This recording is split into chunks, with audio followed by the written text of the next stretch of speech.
ang CDO Fantastic Young Pork Tocino. Gawa sa young pork kaya natural sa lambot, linamnam at sarap. Fantastic talaga, walang salitre.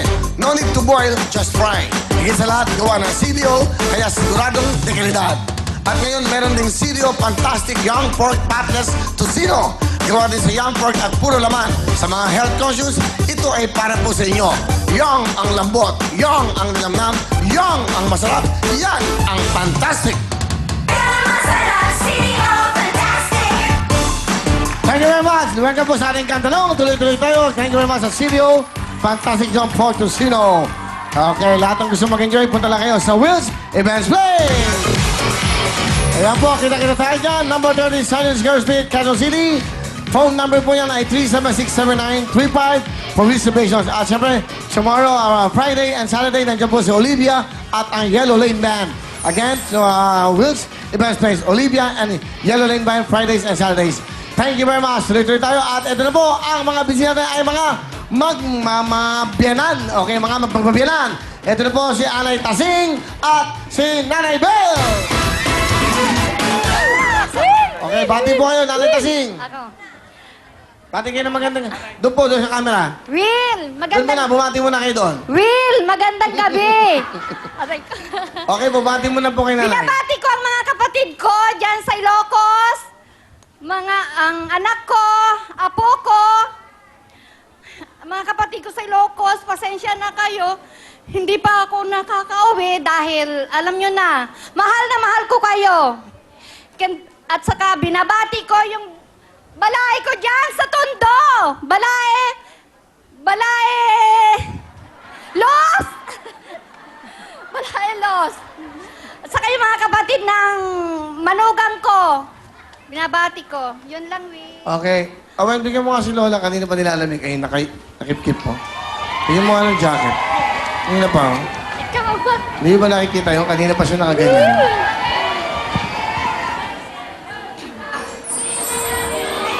Yan po, si Lola. Okay, Lola. Bigyan mo ng mga regalo. Kuha naman nandiyan siya kanina pa. Isuot mo kaya, maayos. Oy, mga dancers, tulungan nyo nga. Suotan nyo siya. Bilisan nyo lang si Lola, yan. Kanina pa si Lola. Oh, Lola, yan po para sa inyo. Saka meron kami mga regalo po sa inyo. Pakita lang natin. Cameraman, yan. May liver aid, meron kayong pau, may bench, may wheel colon, lahat po. Saka bigyan po si Lola ng 3,000. 3,000. Oh, Lola, para po sa inyo. Okay, Lola. Okay, thank you very much, Lola.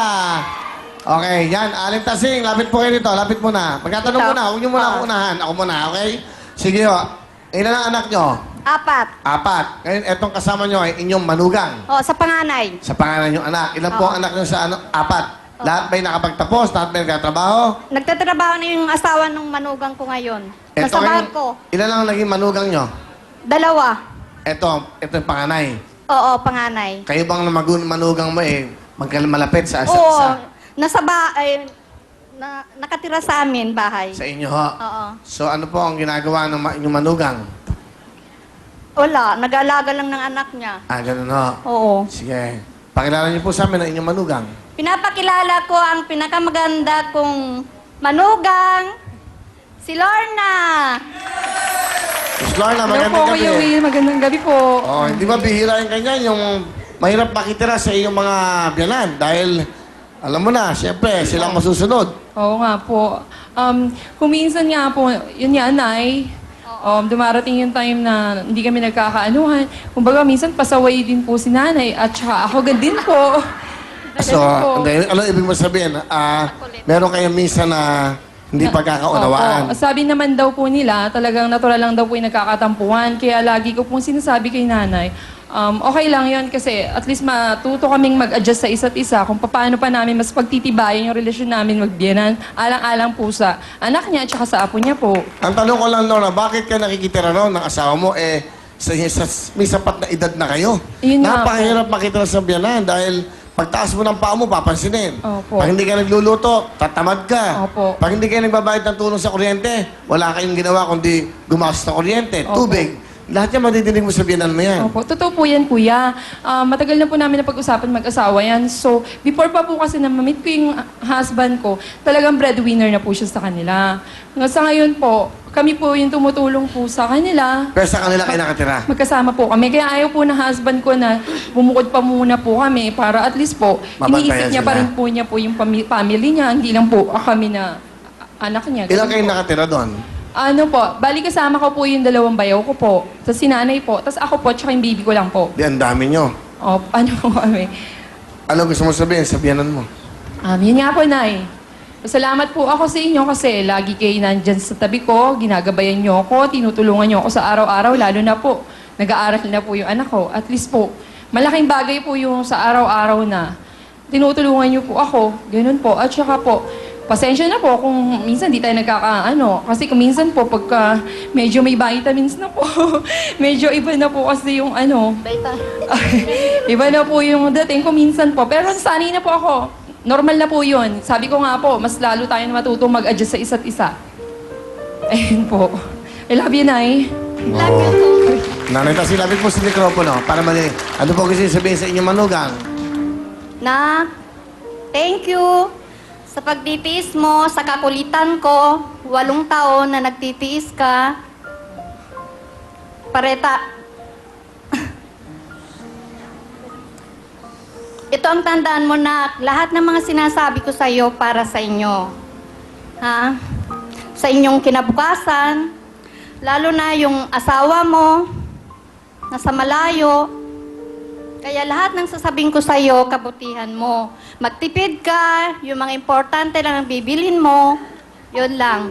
Tandaan mo na mahal kita at lalo mong mahalin ang anak ko at saka yung apo ko. Love you. Thank you. Ang magbiyanan, okay. Ay, kuya, pwede mo, excuse me po. Meron na po akong binig na konti sa inyo, bibigyan Ay, salamat siya. Pakibigay kay Owen. Thank you po. Okay. Salamat. Ito si nanay. Okay, nanay. May asim pa kayo, ha? Amoy sinigang kayo, nanay. Kaya may asim pa. Ay, salamat, ha? Pabango mo yun. Ha? Yung pabango mong ginagamit ko. Will Colon? Oo. Ang bango nga. Ang bango nyo nga. Kaya salamat sa regalo mo, ha? Welcome po. Bigyan mo nga siya ng ano. Sana mag-hug. Bigyan mo nga ng jacket. Bigyan mo ng ano, wheel Thank you phone. po. Sige, Thank you ang po, pa kuya. sa'yo. Yung mga biyanan, magkakasama yan. Bigyan mo ng 2,000 si ano, si Salamat Lorna. po. Para, di ba sa Okay, Nanay Tasing, ano po ang talent nyo? Nanay. Will, kakanta. Kakanta po kayo. Ito po, ang biyanan ni Lorna. Si Aling Tasing. Pasensya na kayo mga Ilocana! Sabayan niyo ako!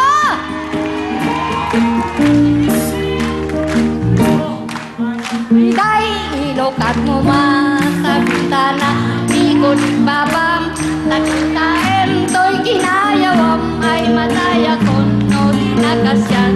Siya sino ka, naglabas-labas, hindi ko ni ayat, among narot, abala sa nagsabong niliryo, di ba'y nagukrahan.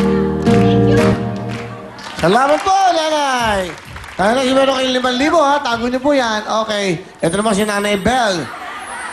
Okay. Hi! Mga kapitbahay, mga sige. unang-una binabati ko, Will, hello muna. Ang mga anak ko, yung 3 anak ko, si Tantan, si Tyron, at saka si Abby. Tapos yung mga mahal kong apong makukulit. Troy, Tyrell, JM, Emil, Trisha, marami akong apo eh.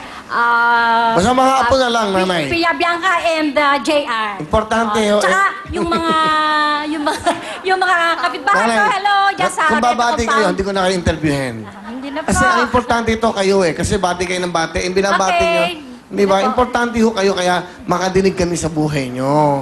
Di ba, Nanay? Babatiin nyo ng babatiin. Hindi na ako magtatanong siya. Wala na kayong oras eh. Di ba? Yun ang importante. Kamusta ho ang buhay ng isang merong manugang sa bahay?